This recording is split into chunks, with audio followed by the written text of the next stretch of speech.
Yeah, so this is another part of that block I just cut out on Highway 18, Tillamook County. This is the south side of the highway. It's a little 4-acre block, and pretty complicated. I got the bulk of it on the ground, and then I ran up against these 6 trees here that they were kind of keyed together, and had 2 pretty good sized firs growing tight together that creates a problem to cut with a buncher. And there was an oversized hemlock and a real nice big oversized fir too. So needed to hand cut them to get them down before we did the roadside strip.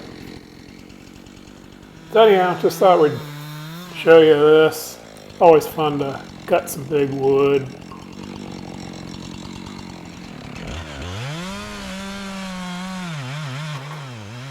Most of them had pretty strong lean the wrong way, so I was glad to have Mary Ann there to do the hard work for me.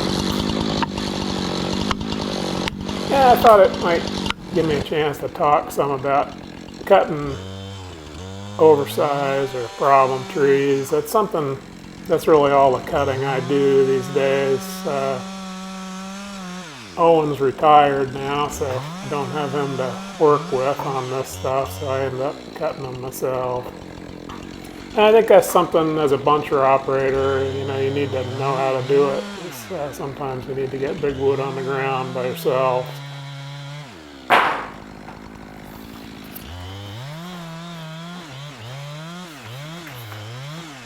Yeah, 2 of these hemlocks are pretty big. The third one was a little smaller.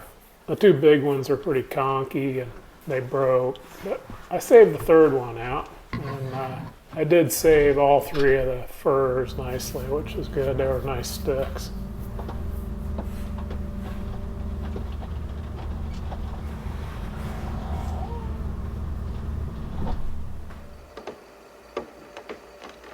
Yes, this unit was a triangle, pretty complicated again. It was only about 5 acres. In the southeast, it had a transmission line. Southwest, it was really wet, had a buffer line.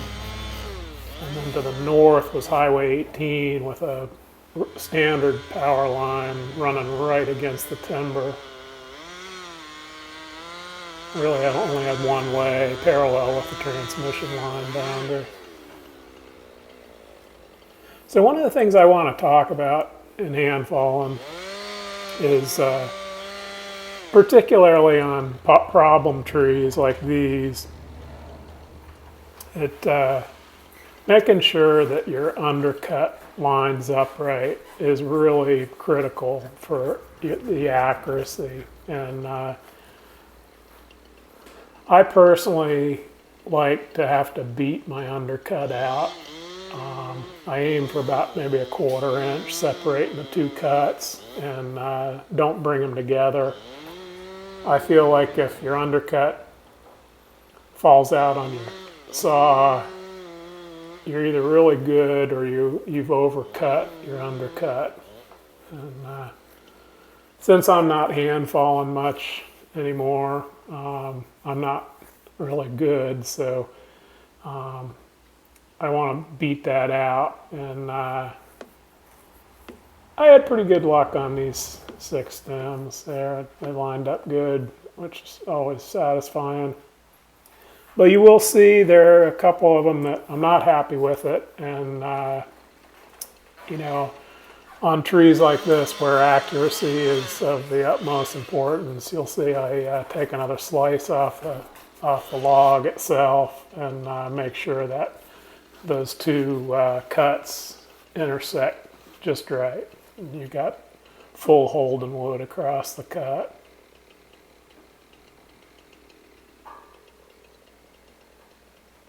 Yeah, this one fir here, this is the only one that had go.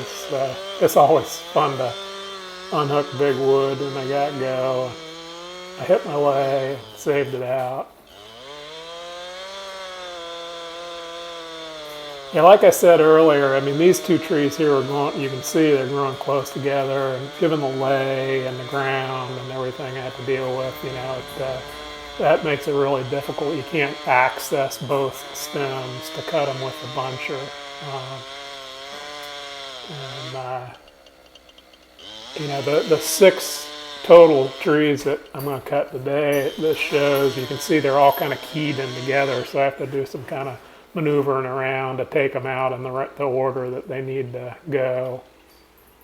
Maybe a couple of them are kind of interesting. This right here, this is the second thing I think is just critical. I got a machine there, but setting a wedge, that is just a critical thing to do. I'm just setting one right now, but in big wood, one wedge is about worthless. You'll see I generally set two. Two wedges will get you out of the jam. And I'd much rather set a wedge and not need it than the other way around.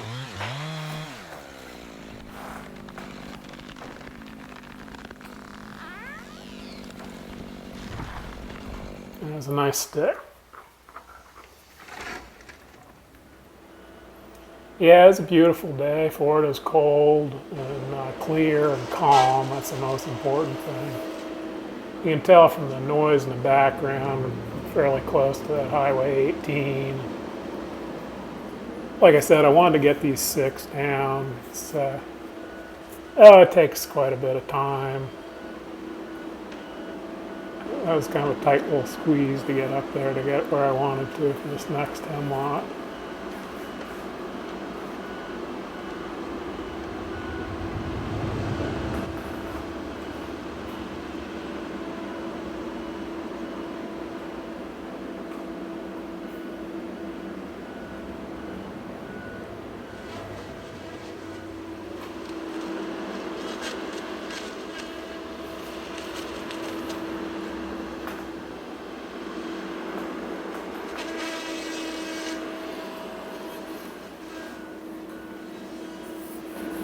One of the things I think is really also quite important, again with problem trees like this where accuracy and safety are primary concerns, you got to get in the right position.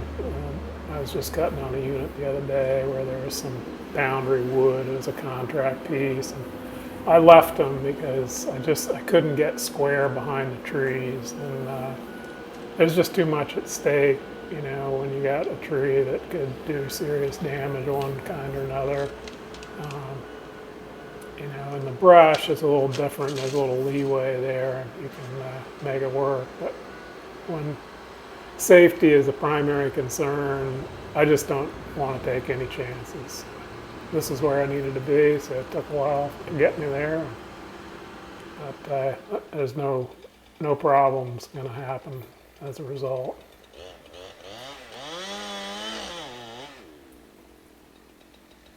Yeah, so another thing I thought I might talk about here, seems like somebody might raise this issue, and that is stump height. And I think this might show kind of a little bit why, like on the West Coast, stumps appear fairly high. And there are a lot of reasons that go into that. And I think like this hemlock here kind of shows that, a bigger tree, it really has a lot of flair to it. And, the mills don't want that. And, this obviously isn't production work, but if you're a production cutter, you can't be, long button a couple chunks or a chunk off a stick if it's on the ground. You cut where your log starts, and hopefully it's sound. And, the other thing, other than that flare, is, as you can see right here, now I'm on the high side, and, where I was standing with the saw above my waist on the low side, I'm on my knees now with the saw right at the top of that flare. So even though this was, fairly gentle ground, there was slope to it, but, that difference between the high side and the low side is pretty significant in bigger trees.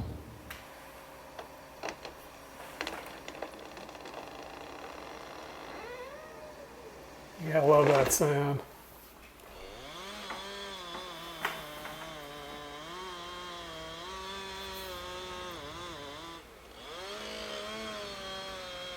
Yeah, this is I'm running a 372 XP. It's an older saw. I had about a year of kind of daily falling on it, and it doesn't get a whole lot of use now, but it's a really good saw. I think I've had quite a few of them, and they've always done well for me. Personal choice, but I've had good luck with it. You can see there I'm not happy with that undercut, so I'm taking that slice off it like I was mentioning earlier. Make sure that undercut lined up perfect, so my holding wood's good.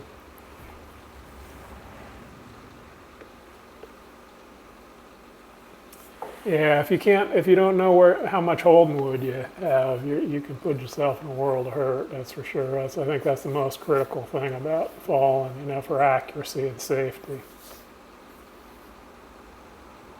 I run a 32-inch bar on this saw. That's always worked well for me.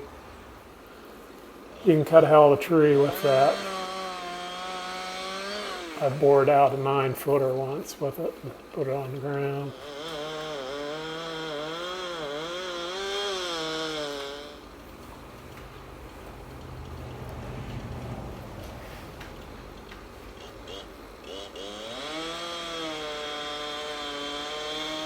Yeah, another thing, speaking of holding wood, you'll see in a couple of these a little bit close, you get a little closer to it, is that I was leaving considerable holding wood just because safety was the primary concern.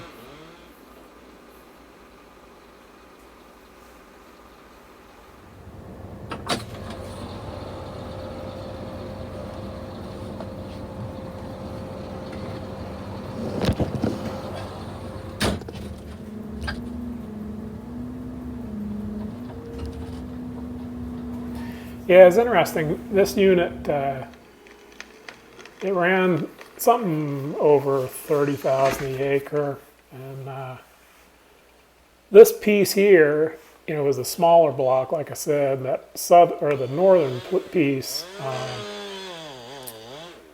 the wood was a little bit smaller on that. This block had a lot of bigger wood on it, which I just assume have that kind of mid-sized wood myself.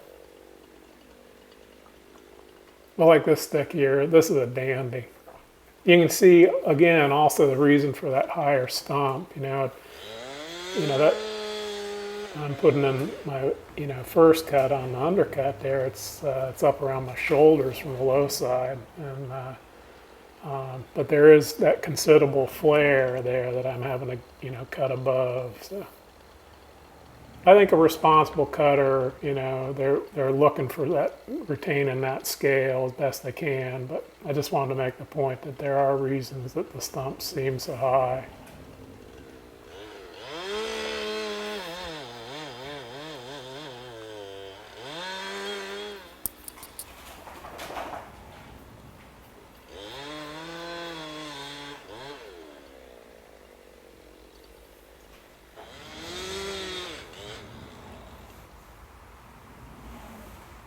Definitely wanted to make sure I hit my shot on this one. This is the nicest stick of the bunch. Working a little bit more on that undercut now.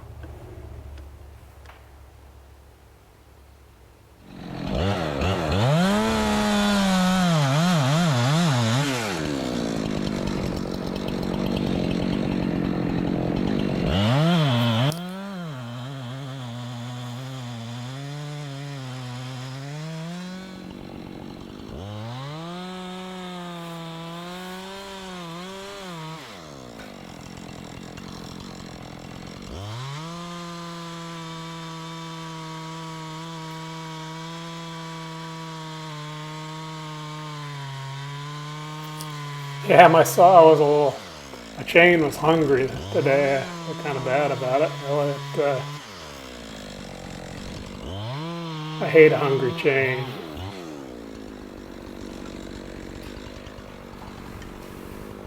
see my holding wood there.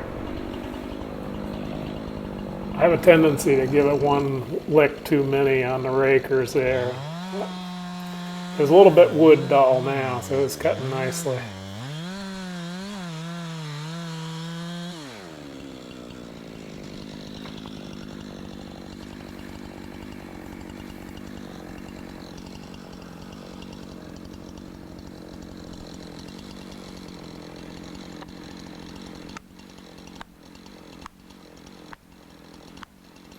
You'll see when I bring this cut in there, when I got it to where I want it there with the holding wood, I boxed that far side because this tree had some go down the hill, and so I favored that uphill side. You see right there, I'm boxing that holding wood so I don't pull the sap wood. Because this was a beautiful tree.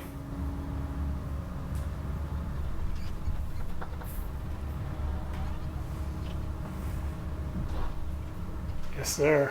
That's what we're looking for.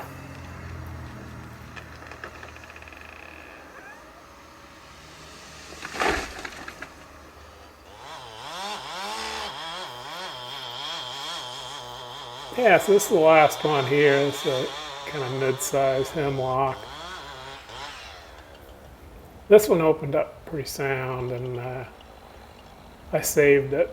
There's enough wood on the ground in the lay, so I was able to save it out. The hemlock, of course, you know, it gets this big, it's pretty decadent, but nevertheless, it's always satisfying to save it out.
Yeah, so there we have it. Last one of the morning on the ground. No harm, no foul, just the way we like it. Hope you find it interesting. And, we always appreciate your interest.